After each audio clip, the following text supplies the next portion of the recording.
नमस्कार दोस्तों, मैं हूं लोकेंद्र मिश्रा और आप सबका स्वागत है। आज का जो हमारा टॉपिक है वो है ozone depletion and its effect. इसमें हम डिस्कस करने वाले हैं कि ओजोन लेयर में जो डिप्लीशन होता है उसके चलते एक ओजोन होल क्रिएट होता है।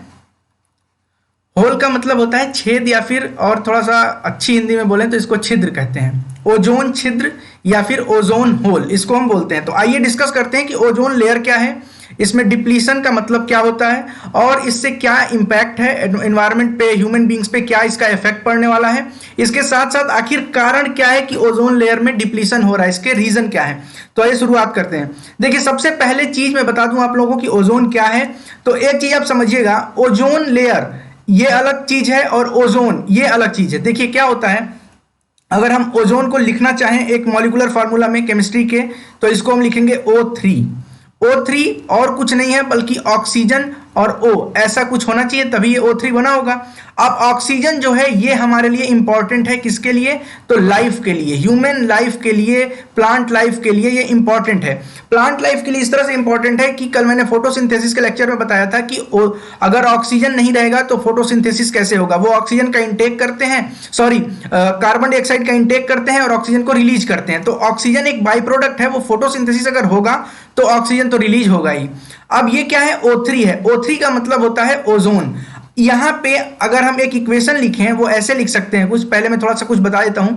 O3 और अगर एक केमिकल इक्वेशन लिखें, यहां पे लिखते हैं H न्यू। H न्यू का मतलब हुआ, ये न्यू क्या है और कुछ नहीं है बल्कि एक फ्रीक्वेंसी होती है, ये एक एनर्जी है। एनर्जी कौन सी एनर्जी है? तो लाइट एनर्जी है। ये अगर पड़ती है, अल्ट्रा वायलेट रेज अगर O3 पे पड़े तो ये टूट जाएगा ऑक्सीजन प्लस O में। ऐसे करके हम यहाँ पे एक होल क्रिएट होता है, वो देखेंगे अभी क्या होता है। सबसे पहले क्या है कि शील्ड इन एटमोस्फियर, यानी कि अब देखिए एक हमारा जो अर्थ है, मैं बताता हूं, यहां पे एक डायग्राम बनाता हूं। इसको हम मान लेते हैं कि ये अर्थ है, ठीक है। मान लीजिए कि ये अर्थ है। इसके ऊपर ये जो पहला लेयर होता है, इस लेयर को हम लोग बोलते हैं ट्रोपोस्फियर। ट्रोपोस्फियर। और इसके ऊपर वाला जो एक होता है इसको हम क्या बोलते हैं भाई? इसको हम बोलेंगे स्ट्रेटोस्फियर, ठीक है। इसके अलावा आगे बढ़ेंगे आप तो फिर थर्मोस्फियर, जिसको एक्सोस्फियर भी बोलते हैं, आयोनोस्फियर मिलेगा, उसके बाद एक्सोस्फियर मिलेगा।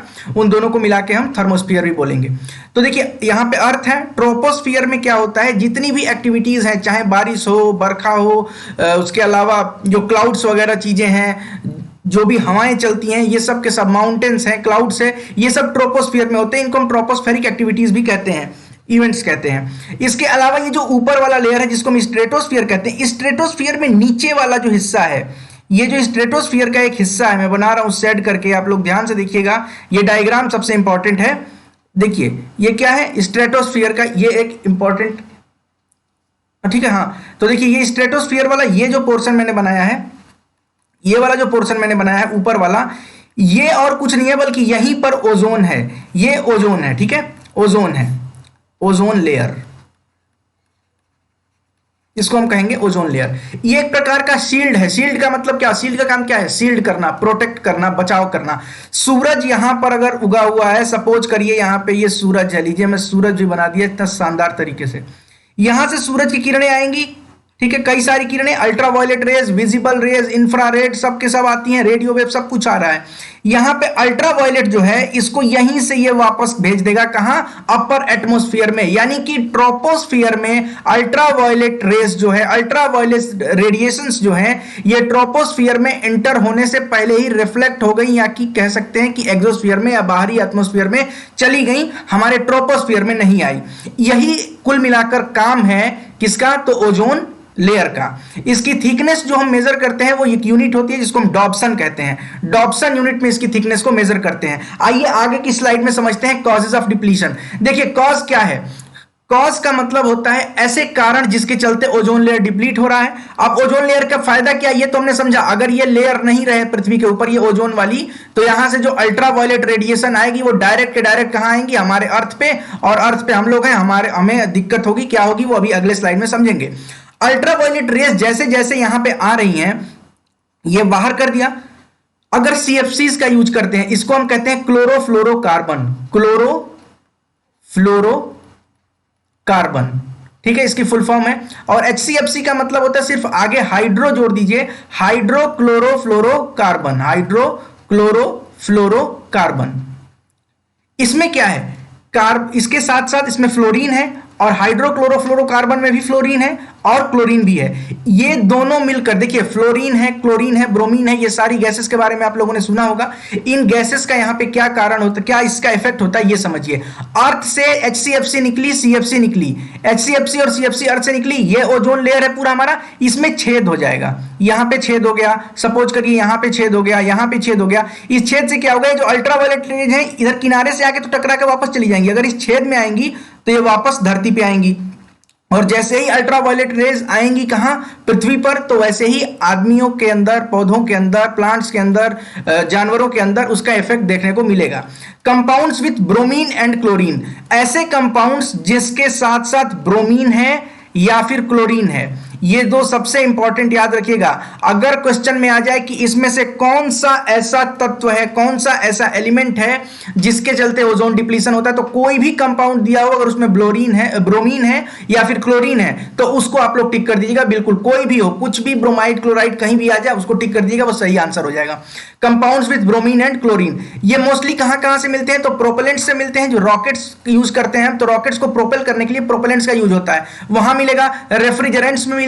इसके अलावा आपको एरोसोल्स वगैरह जो होते हैं, इससे होगा। तो मोस्टली प्रोपेलेंट्स, रेफ्रिजरेंट्स, एरोसोल्स वगैरह इसके कारण है, जिससे कि ब्रोमीन और क्लोरीन से रिलेटेड चीजें निकलती हैं बाहर, और जब ये नीचे जाएंगी, जब ये ऊपर आकाश में जाएंगी, तो वो अंत में स्ट्रेटोस्फीयर में जो एक लेयर है हमारा, ये ओजोन का लेयर है, यहां पे छेद हो जाएगा। और जब अल्ट्रावायलेट रेज आएंगी तो इसी छेद के माध्यम से वापस वो अर्थ में आएगी, और अर्थ में एक बार आ गई तो फिर उसका क्या क्या इफेक्ट होगा हम देखते हैं।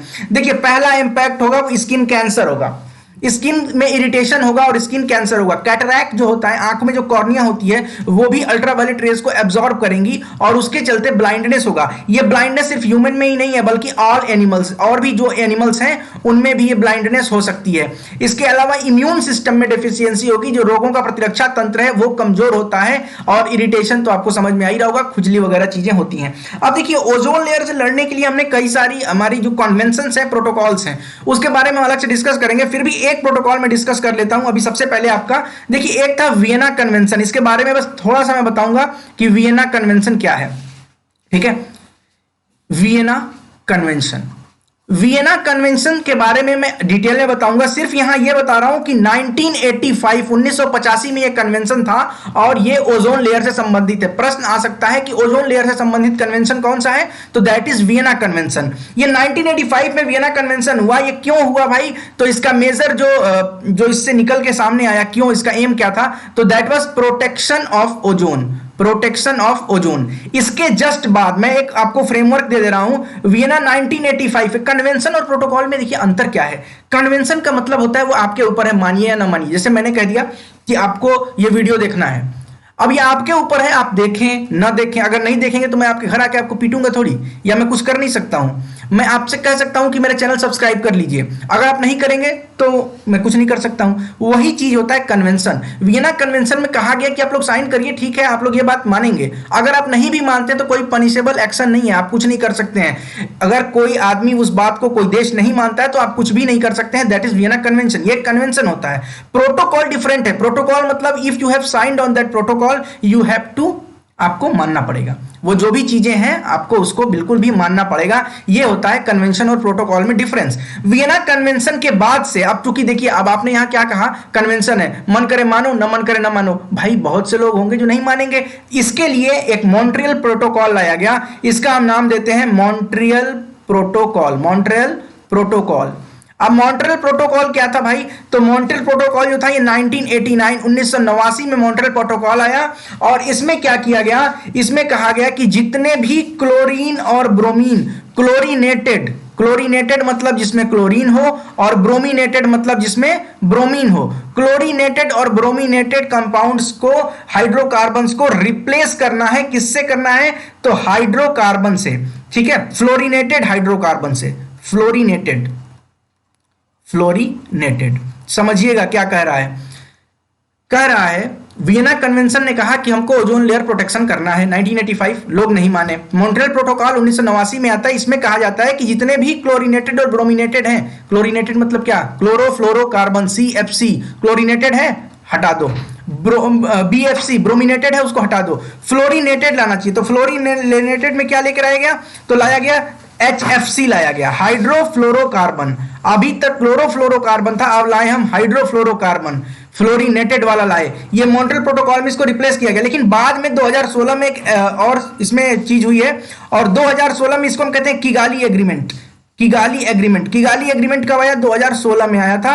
और किगाली एग्रीमेंट 2016 क्या करता है, मॉन्ट्रियल प्रोटोकॉल में एक अमेंडमेंट करता है, जिसमें कि कहा गया था HFC का यूज करना है। इसने कहा कि 2048 तक HFC को भी रिप्लेस करना है। रिप्लेस करना है किसको भाई, HFC को। अब आप कैसे रिप्लेस करेंगे ये आपके ऊपर है कि HFC को आपको बंद करना है 2048 तक। तो ये कुछ कन्वेंशंस, प्रोटोकॉल्स और एग्रीमेंट्स थे जो कि ओजोन लेयर डिप्लीशन के लिए, ओजोन लेयर डिप्लीशन को बचाने के लिए, डिप्लीट ना हो इसको बचाने के लिए दुनिया ने क्या क्या कदम उठाए उसके बारे में भी हमने डिस्कस किया। आशा करता हूं आपको ये वीडियो पसंद आया होगा। अगर अच्छा लगता है तो लाइक करिए, कमेंट करिए, शेयर करिए, और साथ ही साथ चैनल को जरूर सब्सक्राइब करिए। एक हमारा टेलीग्राम चैनल है, नीचे डिस्क्रिप्शन में उसका भी लिंक आपको मिलेगा, वहां से आप हमारे टेलीग्राम चैनल से भी जुड़ सकते हैं। बहुत बहुत धन्यवाद आप सबका, थैंक यू सो मच।